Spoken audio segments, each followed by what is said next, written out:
Welcome back. We're talking about how the diagnosis of being dyslexic can affect different families differently. And you guys were just sharing too that it was kind of a long process for you guys because you didn't have the resources up here that you guys are now providing.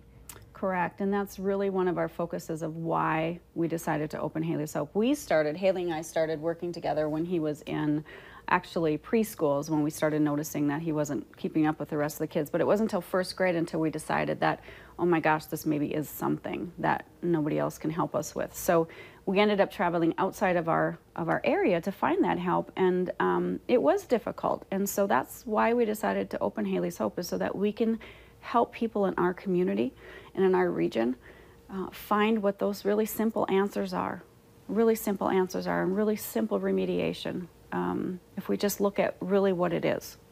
Because correct me if I'm wrong, but I've heard if it's in different colors and it's easier to read and whatnot, so once you've got some of those tools in, did you find like, oh my gosh, this is so easy for me now?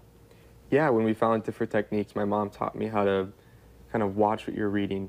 You know, different highlighting and focusing on a certain sentence and certain paragraph helped me focus at a given time to understand and read that section that was given to me.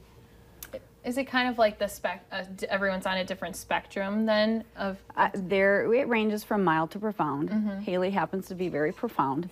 So in those kids that are mild, it's harder to pinpoint, but it's just kind of that constant struggle through their school years. Mm-hmm. But it really doesn't have anything to do with eyesight. You know, it's not that BD reversal and seeing things different or seeing colors, that kind of thing. It's really processing that graphic image, which is that letter, and understanding what that letter represents as a sound. So those are really the specific details of what dyslexia is. And I like, too, that we've been showing up on the screen some different signs that parents should be kind of looking out for. I mean, Great. And like you said, you guys kind of were looking at them in preschool, but obviously elementary school is when you noticed even more signs that you needed to be aware of.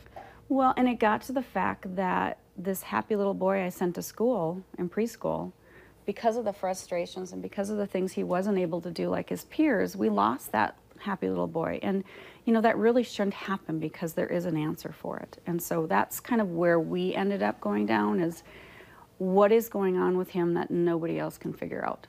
And how do we help? How do I help our son fit in better into that classroom? And really have that experience of having an education like everybody else, like everybody should. So how has it transformed sort of your relationship to the rest of the world now that you know that, okay, this is what's going on, but here's how I can adapt and use this to my benefit? Well, like what my mom taught me, it's try to be unique in as most as you possibly can in your life. And I figured this is who I am, this is the way I was made, this is a part of me now, and I feel like I need to go out there and advocate for others that have it and be the one to try to show them it's okay to be different. It's okay to have a disability. You know, it's just a label. You can go and do almost anything you want. It's just another part of you. Yeah.